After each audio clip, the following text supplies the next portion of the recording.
Hello there, welcome to Island's Plate, where we will still be serving up plates, but we're just going to expand a little bit. We're going to go into sewing, gardening, cleaning, cooking, okay? Those are the things that we're going to go into because I feel as if we need to, give a little bit more content on this channel and get things up and running. So we're going to start a series with sewing, and slowly but surely we'll see other content on this channel. This first video is going to be about the basics of sewing, the things that you need. From there, we're going to go into different types of sewing machines.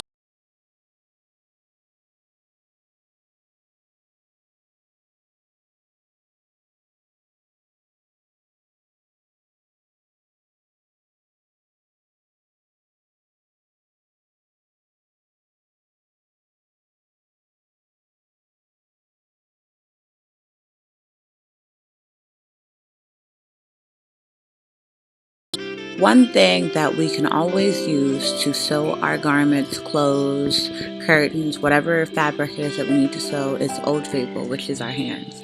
But we don't live in the Stone Age. So I'm going to introduce you to my good old friend, a mechanical sewing machine. I have a variety of different types of sewing machines.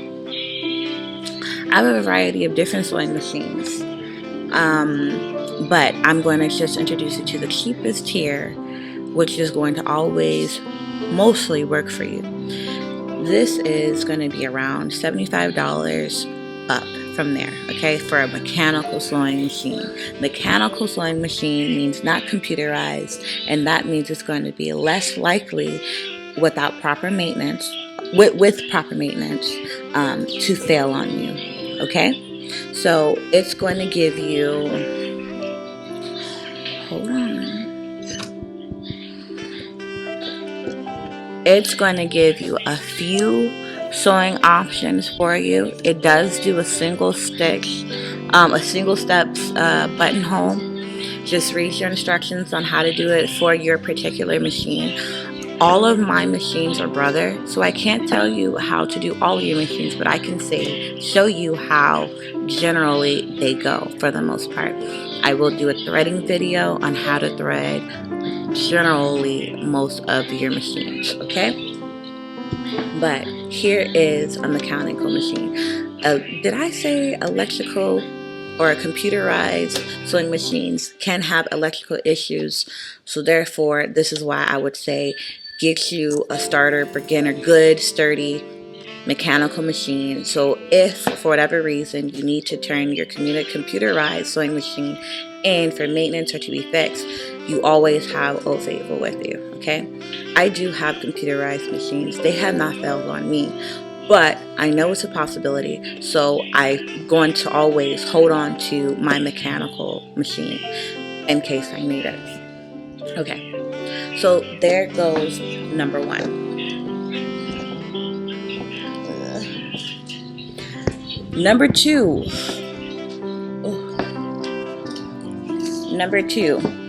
the things that you will need is thread. Try to buy you good thread, okay? You can buy bulk thread, but you have to be careful because just because it says that it's polyester doesn't mean that it's good polyester, okay? It'll probably always work on cotton or denims or anything that's rough, but something slick like satin or a very, very thin knit, it may not work well. So if you get you good thread, it'll always work for it. I've learned that the hard way, okay?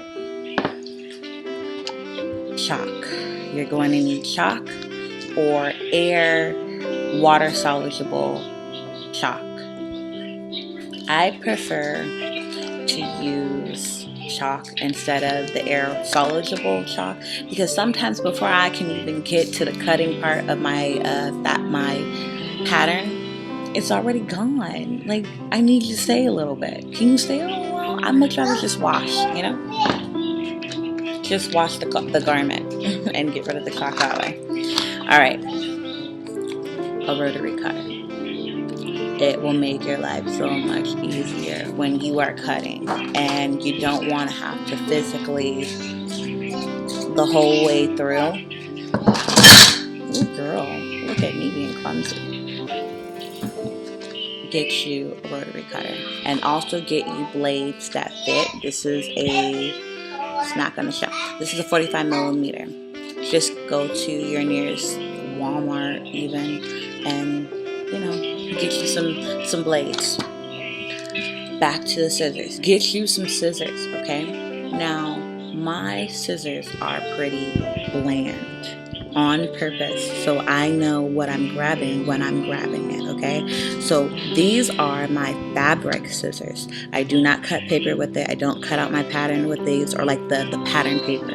I do cut out the pattern once it's on my fabric, but these are always going to be bland. I have a few pair of these, but these are always bland. What I mean by bland is the colorful pretty ones is for paper, and that lets me know do not use this on fabric. So if it's like standing out and really colorful, do not put that on your fabric. That's what I do to distinguish, so I can put my scissors all together and not worry about what's for what. Okay. Measuring tape. You'll always need measuring tape for yourself, for somebody else, if you want to sew for somebody else, or if you want to sew, like, and again, sheets, if you're going to quilt something, or if you're going to, like I did my tablecloth, stuff like that. Okay. Needles. You'll always need to buy needles. Whenever I go to the store and I happen to see it, I just go on and put it in a basket, because you don't want your needles to break on you while you're in the middle of a project. So I would say every other project, or if I'm working with a sturdy or a heavy fabric. So if I'm going to be going through a few layers of denim, if I'm going to be working with leather, which I don't do quite often, if you're some sorts of vinyl, you're going to have to get a specific needle that can handle that, okay? Because there are a lot of universal needles that are pretty thick that can go through a range of things, but it may not be able to handle it if it's very heavy, or it might hurt your fabric if it's not delicate enough or pointy enough. So there's something called a jersey needle that you'll need to buy. Just my baby's in the back, eating chips and singing songs. All right, but yeah, so get you needles, look up the things that you may need for that specific project. Okay, so what's in this thing here? I always have a pair of snips, different kinds of pair of snips, more needles, pins,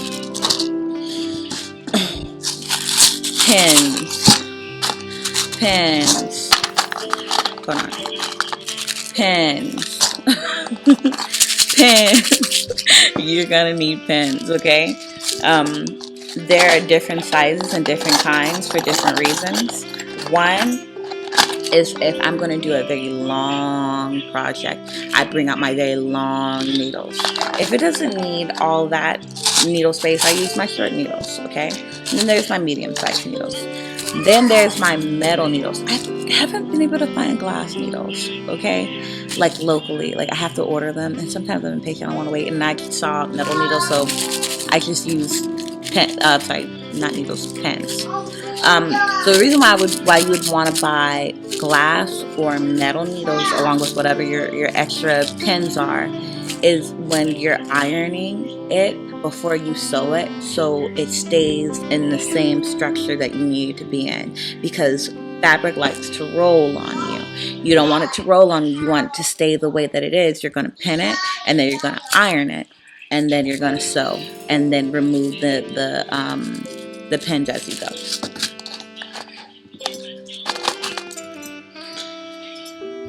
Seam rippers.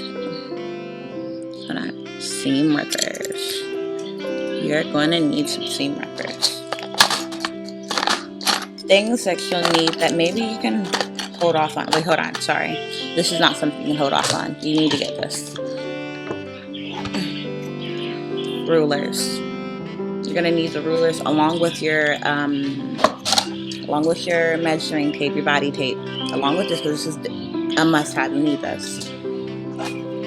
you're going to need to go on and get you a nice ruler. Different size rulers, honestly. I have about 6 or 7, and they're different lengths, different widths and stuff. Especially when you're sewing for the body, you're gonna need that. What's one more must-have? An iron. You're gonna need an iron as you go. Okay. Another thing you're gonna need, bobbins. You don't necessarily need to go and get the case right away, but you're gonna need to buy extra bobbins. These are the bobbins that go with my machines, all of my machines, except for my serger because it doesn't need one. But all of my machines get extra bobbins. You're gonna need them before a project. Wind maybe 1 or 2 up, depending on how big your project is.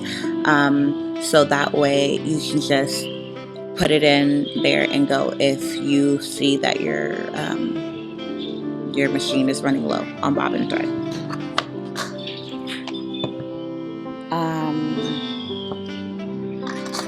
Things that you need to get that you can wait on.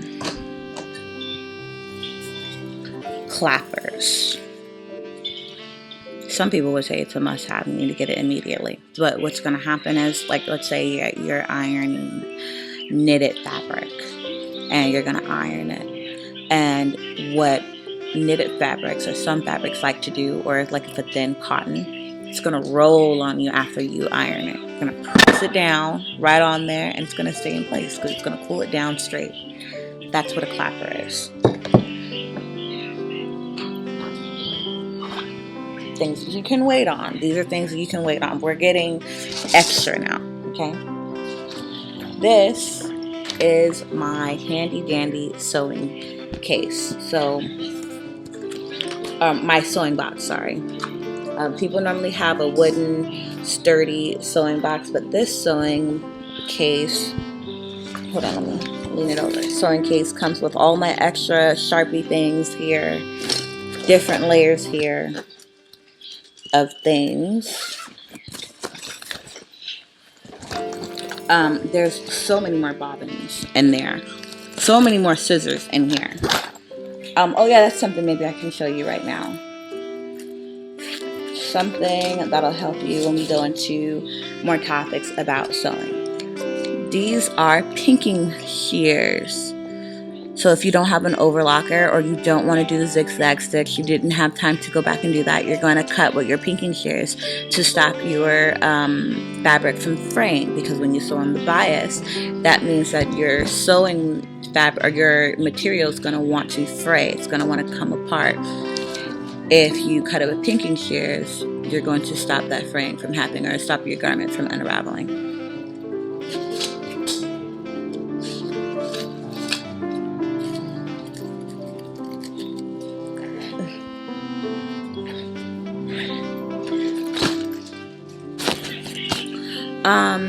Okay, so we're done talking about must-haves. I believe I've covered it all.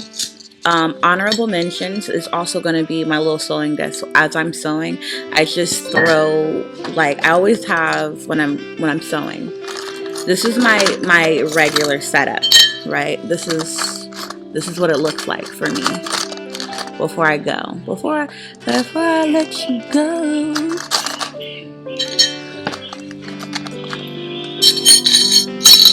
Okay, but when I'm sewing, right next to me as I sew, as I go, is this little thing right here. You'll see my snips, you'll see my tweezers, and you'll see my seam ripper. And then as I sew, I'll just take out my pins and I'll throw it in the disc. I'll just throw it in the disc. This is my regular setup. Regular. Okay, it's always next to me. Like everything is normally put away, tucked up in here tight next to my feet. But these 3 things and pins is always out as I sew. Okay, I think I have gone over thoroughly must-haves. I'm about to go in my next video detailed on different price range of sewing machines and what sewing machine might be best for you.